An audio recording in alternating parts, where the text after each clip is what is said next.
đuôi cha này sao từ lý sông tập bay bảy con nơi chợ này nhóm sông tê niêm không nơi tamitra sông tê niêm không nhóm mà chúng mình nhâm con mà video đi hết ba chúng mình nhâm con mà video đi video đi vậy mà ai đâm sầm đuôi nơi tại nơi mitra cài cùng bay từ đấy là ai đâm ăn video chợ từ mitra cài cùng bay đi phần sầm khăn nhưng mà vô đây vô ấp bay cầm ao chọp kengในสถาบันជាតិប៉ុន្តែជាសំណួរឃើញថាតាំងពីរដ្ឋធម្មនុញ្ញប្រកាសឲ្យប្រើតាំងពីឆ្នាំ1993មកដូចមិនទាន់មានគណៈបកណាមួយប្រើមេត្រានេះដើម្បីទម្លាក់រដ្ឋាភិបាលទេចុះនៅពេលនេះស្អីជាកត្តាចាំបាច់ដែលរដ្ឋាភិបាលត្រូវតម្លើងសមាជិកសភានឹងពី60នាក់ទៅដល់41នាក់ឬក៏តម្លាក់ទៅដល់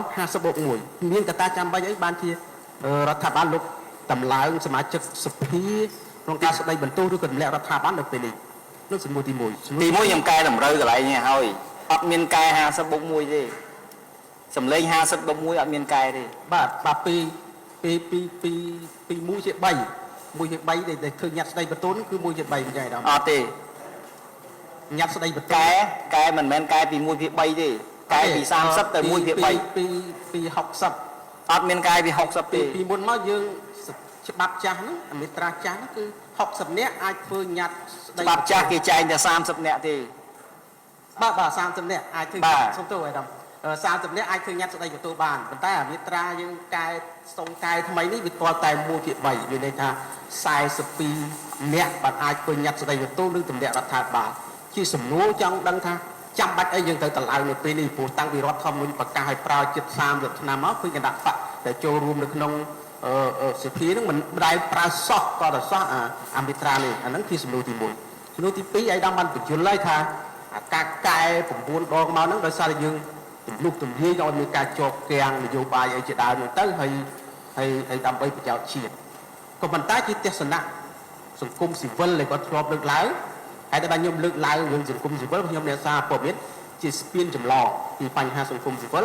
មកឲ្យរដ្ឋាភិបាលដើម្បីសុំចម្លើយពីរដ្ឋាភិបាលគាត់ថាបញ្ហាដែលជាប់គាំងកន្លងទៅដែលយើងជាប់គាំងមិនមែនមកពីប្រព័ន្ធនេះមកពីអ្នកនយោបាយខ្មែរយើងហ្នឹងអត់ទាន់ចេះធ្វើការរួមគ្នាដោយយកសម្លេងរួមមកដាក់អញ្ចឹងហើយបានជារដ្ឋធម្មនុញ្ញគេដាក់2ភាគ3ទើបអាចបង្កើតរដ្ឋាភិបាលបានដើម្បីឲ្យខ្មែរយើងនយោបាយខ្មែរហ្នឹងចេះធ្វើការរួមគ្នា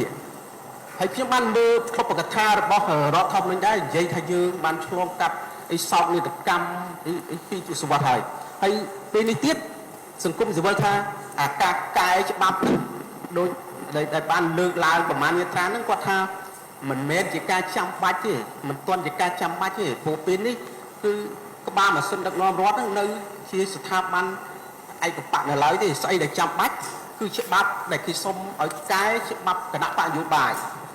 និងច្បាប់បោះឆ្នោតច្បាប់គណៈបកនយោបាយនេះវាលើកឡើងទៅឲ្យតែបានចាំបាច់ត្រូវកែជាបន្តព្រោះគេថាបញ្ហាដែលបានកើតឡើងជាបន្តនេះគឺច្បាប់គណៈបកនយោបាយនេះឯងដែលបើកផ្លូវឲ្យមានការរំលាយគណៈបកហើយរឹបអូសយកអាសនៈវិជាប្រវត្តិហ្នឹងទៅចែកតាមរូបមន្តឲ្យគណៈបកផ្សេងទៀតគេថានេះជាមូលដ្ឋាននៃបញ្ហាដែលបានកើតឡើងហើយច្បាប់បោះឆ្នោតទៀតគេថាវាធ្វើម៉េចឲ្យប្រព័ន្ធបោះឆ្នោតហ្នឹងវាធានានៅការទុកចិត្តគ្រប់ភាគីដែលបានចូលរួមការបោះឆ្នោតហ្នឹងទើបយើងកាត់បន្ថយនៅអាចំនួនវិវាទនយោបាយហ្នឹងក្រោយការបោះឆ្នោតបានអាហ្នឹងជាសំណួរឯកឧត្តមអាចបញ្យល់បាននេះថាហេតុអីបានជារដ្ឋាភិបាលលោកកាយអានេះជាងអីដែលកំពុងតែមានបញ្ហាដោយសង្គមស៊ីវិលលើកឡើងហ្នឹងទី2ទី3ទៀតឯកឧត្តមបានបញ្យល់ច្រើនប៉ុន្តែចង់បញ្ជាក់ឡើងវិញមកឯកឧត្តមថាយកទៅបកស្រាយខុសនៅក្នុងច្បាប់មាត្រា119ដដែលនៃការបង្កើតក្បាលម៉ាស៊ីនរដ្ឋាភិបាលថ្មីក្រោយការបោះឆ្នោតសម្រាប់សង្គមស៊ីវិលគាត់យល់ថាបើសិនជាយើងនៅក្នុងមុនបាទខ្ញុំនិយាយច្រឡំឯកឧត្តមអាចកែបានខ្ញុំមើលអាមាត្រា4នៅក្នុងរដ្ឋធម្មនុញ្ញបន្ថែមហ្នឹងក្នុងអារបៀបបោះឆ្នោតជាកញ្ចប់ហ្នឹងគឺថាគណៈបកនយោបាយដែលរួមគ្នាដែលស្រស់ស្រួលនេះបង្កើតជារដ្ឋាភិបាលជាអ្នកស្នើទៅបេក្ខជនប្រធានសភា អនុប្រធានអីហ្នឹងជាអ្នកស្នើប៉ុន្តែដល់អាមានត្រាថ្មីយើងនេះយើងបាត់អាហ្នឹងយើងគិតថាគណៈបកនយោបាយដែលមានសម្លេងឆ្នោតនៅមុខស្នើអញ្ចឹងវាបាត់អាហ្នឹងអញ្ចឹងចង់បានការបកស្រាយដែរដល់ថាអញ្ចឹងក្រោយការបោះឆ្នោតខាងមុខនេះការបង្កើតទាំងក្បាលម៉ាស៊ីនសភាការបង្កើតទាំងក្បាលម៉ាស៊ីនរដ្ឋាភិបាលថ្មីក្រោយការបោះឆ្នោតគណៈបកតែមួយអាចបង្កើតបានដោយគ្រាន់តែមានសម្លេងនាំមុខឬក៏យ៉ាងម៉េចបើសិនជាគណៈបកតែមួយមានសម្លេងនាំមុខអាចបង្កើតបានទាំងក្បាលម៉ាស៊ីនសភាអាចបង្កើតទាំងក្បាលម៉ាស៊ីនរដ្ឋាភិបាលតើវាឆ្លុះប្រចាំងទៅស្មារតីរដ្ឋធម្មនុញ្ញដែលចែងថាកម្ពុជាអនុវត្តរបបប្រជាធិបតេយ្យសេរីភូបកដែរទេអរគុណច្រើនអីដល់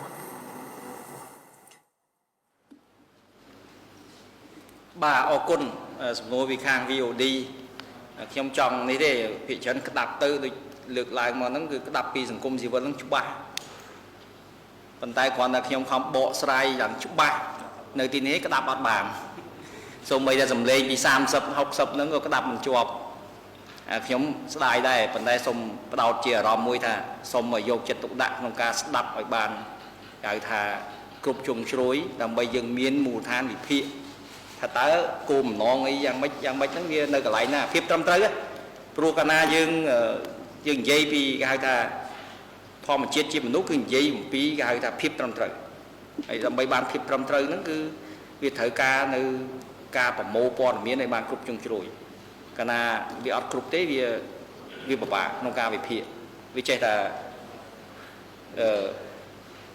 របូតពីលើផ្លូវនៃស្អីដែលជាខ្លឹមសារឥឡូវមាត្រា98ថ្មីមិញបងលើកច្បាស់ហើយថាមាត្រា98ថ្មីនេះគឺមិនតែនឹងប្រើប៉ុន្តែហេតុអីបានជាចាំបាច់ត្រូវកែមិនអញ្ចឹងមិញខ្ញុំបានបញ្ជាក់ហើយ98ហ្នឹងខ្ញុំបកស្រាយឡើងដល់តែថាគោលបំណងមាន2មិនអញ្ចឹងគោលបំណងមួយថាឥឡូវវាអត់កើតទេចុះវាកើតឥ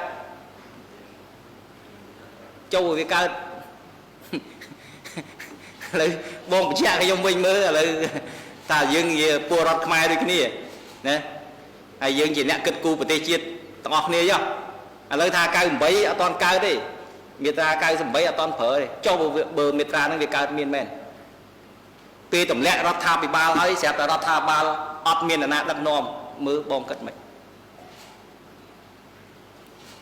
ណាចម្លើយវាសាមញ្ញឃើញទេបើយើងឃើញថាកន្លែងហ្នឹងវាអាចប៉ះដល់ស្ថិរភាពរបស់ប្រទេសយើងត្រូវតែបំពេញនៅចន្លោះខ្វះខាតដើម្បីកុំឲ្យសភាពការមកដល់ចាប់ដើមមិនទេយើងតម្លាក់បាត់ហើយមិននៅដឹកនាំទៀត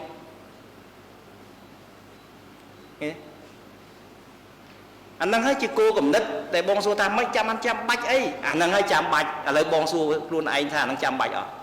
កុំនិយាយថាអ្នកណានិយាយសួរខ្លួនឯងឆ្លើយខ្លួនឯងសិនថាតើអាហ្នឹងចាំបាច់ដែរឬទេ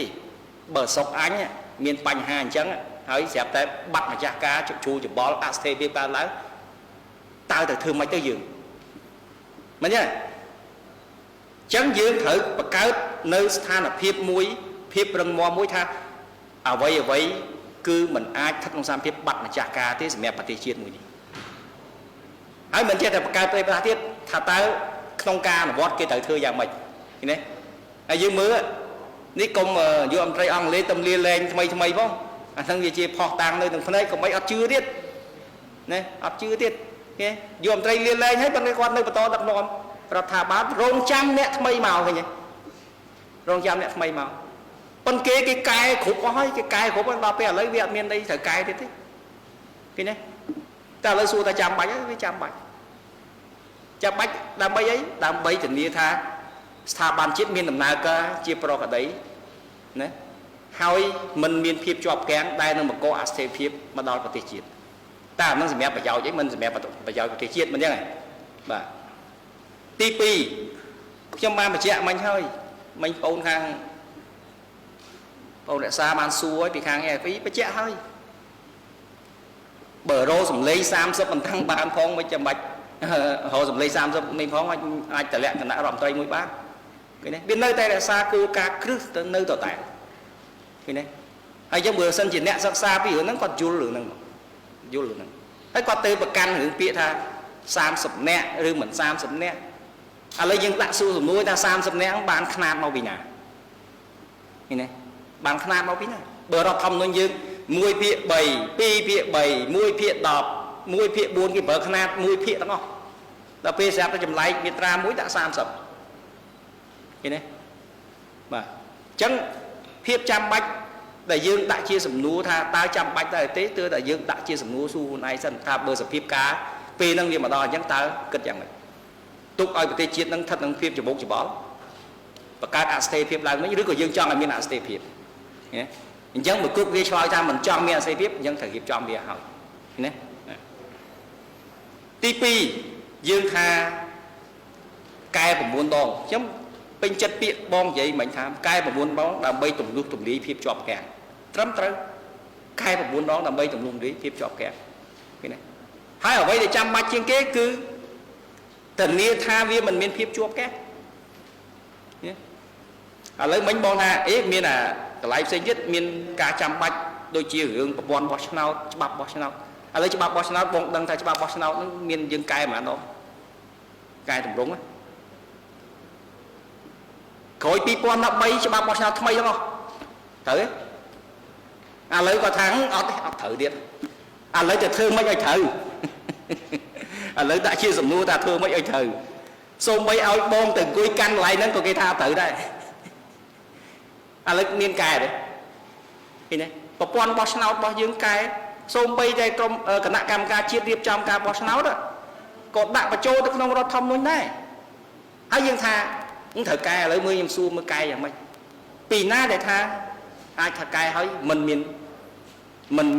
ប្រតិកម្មថានេះយ៉ាងម៉េចឃើញទេប៉ុន្តែអ្វីដែលសំខាន់គឺអីឆន្ទៈរបស់ប្រជាជនខ្ញុំស្វាគមន៍នៅយោបល់របស់សង្គមស៊ីវិលប៉ុន្តែសង្គមស៊ីវិលត្រូវគោរពនៅឆន្ទៈប្រជាជនដែរ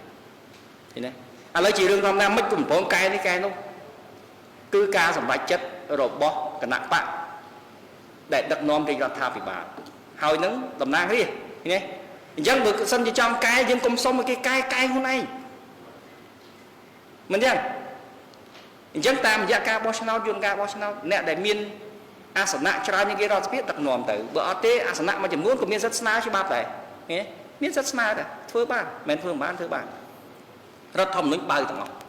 អញ្ចឹងអ្វីដែលគាត់យល់ឃើញថាចាំបាច់ប៉ុន្តែមិនមែនអ្វីដែលគាត់យល់ឃើញថាចាំបាច់វាជាការចាំបាច់របស់រដ្ឋាភិបាលទេឃើញទេឥឡូវចង់យកវេទិកាមួយនិយាយពីរឿងគោជបទៀតក៏បានដែរខ្ញុំស្វាគមន៍បាទថាតជែករបៀបម៉េចនៅពេលដែលប្រជុំរៀបចំគោជបជែកអស់ហើយប៉ុន្តែតជែកមិនក៏គេថាមិនត្រូវដែរប៉ុន្តែសូមបញ្ជាក់ដែរគោជបឬអ្នកដែលរៀបចំការបោះឆ្នោតនៅបារាំងគឺក្រសួងមហាផ្ទៃទេយើងសូម្បីតែប្រធានគោជបសមាជិកគោជបឲ្យសញ្ជាតិតែមួយទេអត់មានសញ្ជាតិពីរទេឃើញទេព្រោះកាលណាមានសញ្ជាតិពីរបើមានការជិតចែកចូលកិច្ចដំណើរការបោះឆ្នោតមើលឥឡូវស្រុកគេទទួលយកអត់ឥឡូវសួរខ្លួនឯងស្រាវជ្រាវខ្លួនឯងអ្នកសារព័ត៌មានស្រេចហើយមើលសួរមើលនៅការបោះឆ្នោតនៅអាមេរិកតាក់ទងមួយលោកដូណាល់ត្រាំតើមានរឿងអីកើតឡើងណាមានរឿងអីកើតឡើងប៉ះជាមួយស្រុកគេបានប៉ុន្តែចុះស្រុកយើងអត់ការពារស្រុកមិនចឹងអញ្ចឹងតើតែយើងតម្កល់យកស្មារតីហ្នឹងមកគិតឲ្យចង់បញ្ជាក់មួយថាអ្វីដែលយើងនិយាយអ្វីដែលយើងវិភាគសូមឲ្យមានមូលដ្ឋានគ្រប់ជ្រុងជ្រោយហើយជាពិសេសគឺការគោរពដល់ឆន្ទៈរបស់ប្រជាជនឃើញទេបាទខ្ញុំឃើញហើយឥឡូវដូចចុងក្រោយឆន្ទៈប្រជាជនបង្ហាញតាមរយៈអីការបោះឆ្នោត2022យើងឃើញហើយបាទយើងឃើញហើយបាទប៉ុន្តែទោះបីយ៉ាងណាក៏ដោយក្នុងប្រព័ន្ធប្រជាធិបតេយ្យគេគោរពនៅមតិភាគតិចបាទមតិភាគច្រើនត្រូវដឹកនាំប៉ុន្តែត្រូវគោរពនៅមតិភាគតិចជាងការលើកយោបល់លើកហើយយកពិចារណាមិនថាមិនពិចារណាប៉ុន្តែភាពចាំបាច់ឬមិនចាំបាច់គឺអាស្រ័យទៅតាមកលៈទេសៈឃើញទេបាទសំណួរទី3 119ថ្មីគឺថាការចែងពីមុនមកហ្នឹងថា2ភាគ3ថាប្រព័ន្ធហ្នឹងវាអត់អីទេ cứ mình nô tê để thua viên bành hà mình dân ấy bà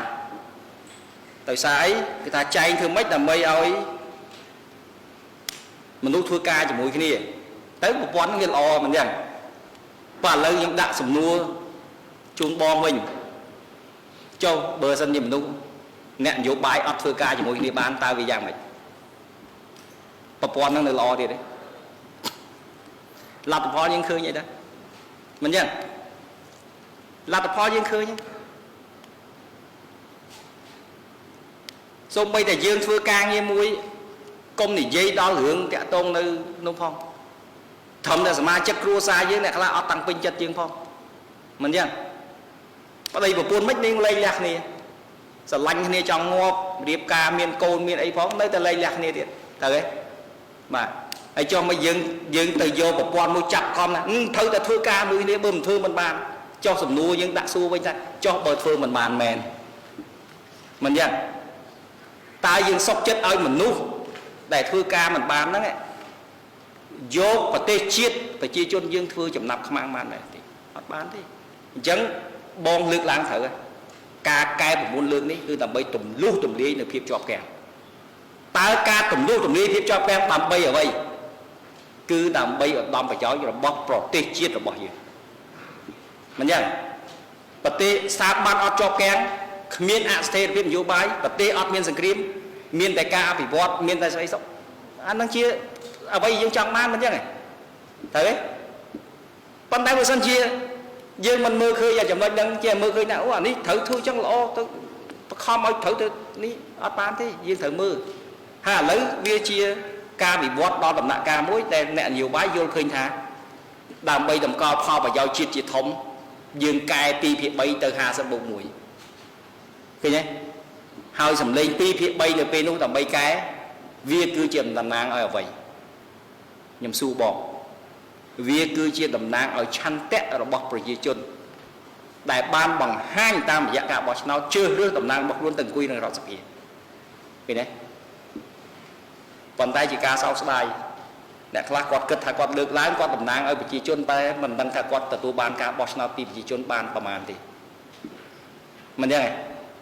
bà nè khá quạt đây lỗ còn tập đặt tới cứ châu tới chia chôn qua ta có ấp thử có ấp con thử có đó bao sao con thử mà cái này chắc là các tay vô khóc thật luôn nó cứ vậy tới cái tầm nang ở chia bờ còn đấy phiếp chia tầm nang chia bờ không dùng công chia tập tay cứ tam dạ cả bọc nào mình ra này bọc nó chưa được thì phải biết tầm nang đi anh tầm nang đi cứ tầm nang cái cô rọt này mình ra mà chắc tôi chia lôi từ sầm nua thì bay rồi bong ban đấy nè ở trong sông lương mà chậm nói tiết là bây có mọi miền ca con trở lọ tiết tha và chia thập tay sợi thủ bát cứ miền này tha bao ở cái nạm tạm nhiều bài trơn đại bậc cao lan sọp cho bác trôi luôn được nông cách đầm nà ca bọc nào con tay mình men miền đây tha cái nạm tạm nhiều bài trôi luôn bao sao là thấy thời miền đầm nang nơi ra sập mà thấy thì rồi này dân bờ sân chia và chia chun còn bao sao rơi vô cái nạm bạc na tại mùi phía chia sấp sầm rái cho nó bóp phải chia chun chia chăn tét nó bóp phải chia chun ai dân tôi tha mày mình giờ bao còn rơi pi còn rơi bay còn rơi buồn nẹt la rơi tay bàn tay rơi tư vì ọt cướp sầm lấy là mấy bàn à sầm nạ muối có ọt bàn từ cái này anh chẳng to tại dân công trở lom một nâng bàn tay dân chưa tha bịa tha và chia thập tay phụ bác để bao ơi cả nạ bạc trở hơn châu luôn làm cả bao sao dương sự công tha và chia chun bằng thưa chụp được cho lớn hỏi ai mình cả nạ bạc trở hơn nơi rọt sập thì vẫn là bơm chia chun con ọt miến tới thương mày lấy dương thời trăm đó và tê khla ọt miến cả nạ bạc trở nơi dương phong tới số mấy mà đánh miếng nạ bạc màn châu luôn bao sao bỏ miên màn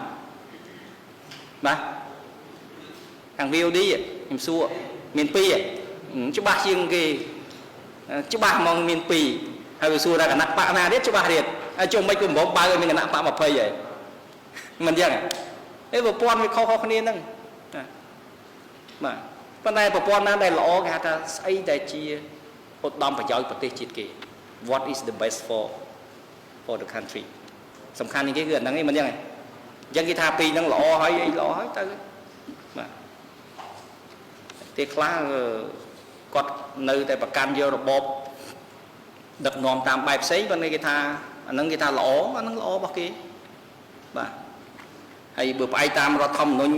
ញអង្គការសហប្រជាជាតិប្រជាពលរដ្ឋមានសិទ្ធិដើម្បីកំណត់នៅជោគវាសនារបស់ប្រទេសខ្លួនអញ្ចឹងគេកំណត់ប្រទេសគេថាម៉េចគឺអញ្ចឹងឥឡូវយើងមើលឥឡូវប្រទេសខ្លះគាត់អត់សំខាន់ថាប្រទេសគាត់យ៉ាងម៉េចទេប៉ុន្តែសំខាន់ថាតើស្ថានភាពរស់នៅរបស់ប្រជាជនរបស់គាត់មានការវិវត្តជាវិជ្ជមានដែរឬទេហើយយើងមិនបាច់ទៅវិភាគច្រើនមើលតែជុំវិញប្រទេសយើងទៅដល់ណាបាទឥ